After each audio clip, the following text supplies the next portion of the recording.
নমস্কাৰ, মই এঞ্জেলা চাংমাই আশা কৰোঁ আপোনালোক সকলো কুশলে আছে। এটা কেইছেকেণ্ড মানৰ বিশেষ ভিডিঅ' আৰু বিতৰ্ক। দৃশ্যটো এখন ভাওনাত এটা চকৰিৰ ওপৰত কেইগৰাকী বৈষ্ণৱক দেখিবলৈ পোৱা গৈছে। কোনোৱে প্ৰশ্ন কৰিছে যে চকৰিৰ ওপৰত উঠি গায়ন বায়ন প্ৰদৰ্শন কৰিছে নেকি? কোনোৱে কৈছে যে ভাওনাত চাৰ্কাছ হৈছে নেকি? এয়া গুৰু সংস্কৃতিৰ চৰ্চা কেনেকৈ হ'ল? ভাওনা সংস্কৃতিৰ বিতৰ্ক নহয়নে? কিয় তেজপুৰৰ জামুগুৰিৰ এই কোচগাঁৱৰবাসী ৰাইজে এই কামটো কৰিলে? সেয়া বিভিন্নগৰাকীৰ প্ৰশ্ন। ঠাই বিশেষে কিছু সুকীয়া পৰম্পৰা বৈশিষ্ট্য লোকাচাৰ থাকে, আমি সকলোৱে জানো। তথাপিও আচহুৱা কিবা এটা দেখিলে আমি সকলোৱে প্ৰশ্ন কৰাটো স্বাভাৱিক। কিন্তু সেয়া জানিবলৈ প্ৰশ্ন কৰা আৰু বিতৰ্কৰ সৃষ্টি কৰা দুটা পৃথক দিশ।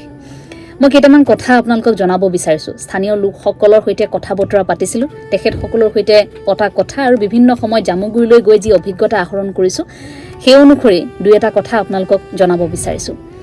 ঐতিহ্যমণ্ডিত উষানগৰী তেজপুৰৰ জামুগুৰি কোচগাঁও এখন বৰ গুৰু সংস্কৃতিৰ চৰ্চা চলি থকা গাঁও, যিখন গাঁৱত আচলতে নতুন প্ৰজন্মই খুব সুন্দৰকৈ জগতগুৰু শ্ৰীমন্ত শংকৰদেৱ গুৰুজনাৰ আদৰ্শ গ্ৰহণ কৰিছে আৰু ইয়াৰ সমান্তৰালকৈ শংকৰী সংস্কৃতিৰ সমান্তৰালকৈ অন্যান্য লোক সংস্কৃতিৰ ক্ষেত্ৰতো কিন্তু দখল আছে।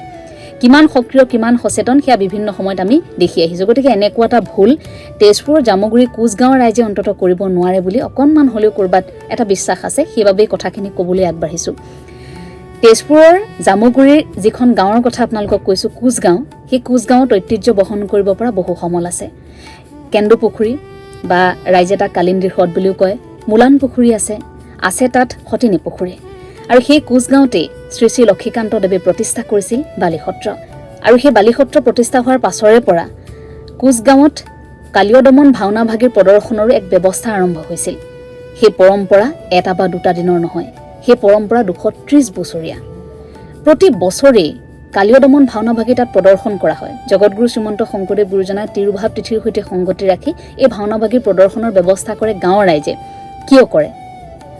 এটা বছৰো যদি সেই ভাওনা ভাগি প্ৰদৰ্শন কৰা নহয়, তেন্তে গাঁৱৰ ৰাইজৰ বিশ্বাস যে গাঁওখনত অপায় অমংগলে দেখা দিবলৈ আৰম্ভ কৰে। ঈশ্বৰ বিশ্বাস, আধ্যাত্মিকতা আৰু গুৰুজনাৰ ওচৰত গুৰু সংস্কৃতিৰ প্ৰচাৰ প্ৰসাৰ চৰ্চা কৰিম বুলি কৰা প্ৰতিশ্ৰুতি। গাঁওখনৰ ৰাইজে বৰ হেঁপাহেৰে ভাওনা ভাগিৰ আয়োজন কৰে। সূত্ৰধাৰ, গায়ন বায়ন, ভাৱৰীয়াসকল উপবাসে থাকি সেই দিনটোত ভাওনা ভাগিলৈ আগবাঢ়ে। এটা আধ্যাত্মিকতাৰ পৰিৱেশে তাত বিৰাজ কৰে। হাজাৰ হাজাৰ বন্তি চৌদিশে জ্বলি উঠে। বিভিন্ন প্ৰান্তৰ পৰা লোকসকল ঢপলিয়াই যায়। সকলোৰে বিশ্বাস যে জামুগুৰি কোচগাঁৱৰ ভাওনা ভাগিত যদি এগছি বন্তি জ্বলাবলৈ পায় তেন্তে মনৰ আশা পূৰণ হয়। তাতো ঈশ্বৰ ভকতি, তাতো আধ্যাত্মিকতা আছে। গতিকে এই ভাওনা ভাগি কেৱল কোচগাঁৱৰে নহয়, দাঁতি কাষৰীয়া লোকসকলৰ বাবেও এক বিশ্বাসৰ থল। এই কালীয় দমন ভাওনা ভাগিত জতৰীশালৰ ব্যৱহাৰ কিয় কৰা হ'ল সেইলৈ এতিয়া সৃষ্টি হৈছে বিতৰ্কৰ। যদি এটা অংশ দৃশ্যটো দেখা হয় তেন্তে এনেকুৱা লাগিব সঁচাকৈ এটা চকৰি ঘূৰি আছে, চকৰিটোৰ ওপৰত গায়ন বায়ন উঠি আছে। কিন্তু দৃশ্যটো যদি আপুনি ভালকৈ চায়, মই এই মুহূৰ্তত সম্পূৰ্ণ দৃশ্যটো আপোনালোকক দেখুৱাইছোঁ। এফালে ভগৱান শ্ৰীকৃষ্ণই কালীনাগৰ ওপৰত উঠি নৃত্য কৰি আছে আৰু আনফালে জতৰীশালৰ পৰা পুষ্পবৃষ্টিৰ এটা দৃশ্য। জগতগুৰু শ্ৰীমন্ত শংকৰদেৱ গুৰুজনাই ভাগৱতৰ 10ম স্কন্ধৰ পৰা অনা এটি কাহিনী কালীয় দমন, আৰু সেই কালীয় দমন নাট ভাগি বৰ সুন্দৰকৈ এই কোচগাঁৱৰ ৰাইজে আজিৰ পৰ্যন্ত প্ৰদৰ্শন কৰিবলৈ চেষ্টা কৰি আহিছে। কালী নাগক দমন কৰাৰ সেই সময়খিনিত আকাশমাৰ্গৰ পৰা পুষ্পবৃষ্টি কৰি থকাৰ দৃশ্য। গন্ধৰ্ব বিদ্যাধৰসকলে কৰতাল মৃদংগ বজাইছিল। জতৰীশালৰ পৰা সেই দৃশ্যটো প্ৰতীকী অৰ্থত দেখুৱাবলৈ চেষ্টা কৰি থকা হৈছে। এই দৃশ্যটো চাবলৈ হাজাৰ হাজাৰ লোকৰ তাত সমাগম হয়। কিন্তু শেহতীয়াকৈ এই দৃশ্যটোৱে চৰ্চা লাভ কৰিছে, কাৰণ দৃশ্যটো মাত্ৰ কেইটামান ছেকেণ্ডহে, এটা অংশৰ কেইটামান ছেকেণ্ডহে ৰাইজলৈ আগবঢ়াই দিয়া হৈছিল। গতিকে এই দৃশ্যটো সম্পূৰ্ণ নোচোৱাকৈ হয়তো এই কথাখিনি কোনেও অনুভৱ কৰিব নোৱাৰিব। এই ভাওনা ভাগিৰ সৈতে বহু লোকবিশ্বাস আছে।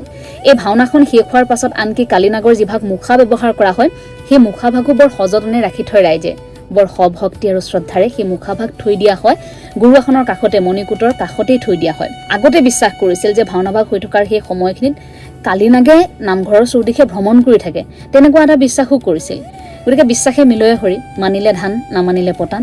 তেওঁলোকে বিশ্বাস কৰে। আজি 230 বছৰ ধৰি এই পৰম্পৰাক তেখেতসকলে পালন কৰি আহিছে। সৃষ্টিশীলতাৰ এক নিদৰ্শন। পূৰ্বতে এই চকৰিটো সাজি উলিয়াইছিল বাঁহ, বেত, কাঠেৰে।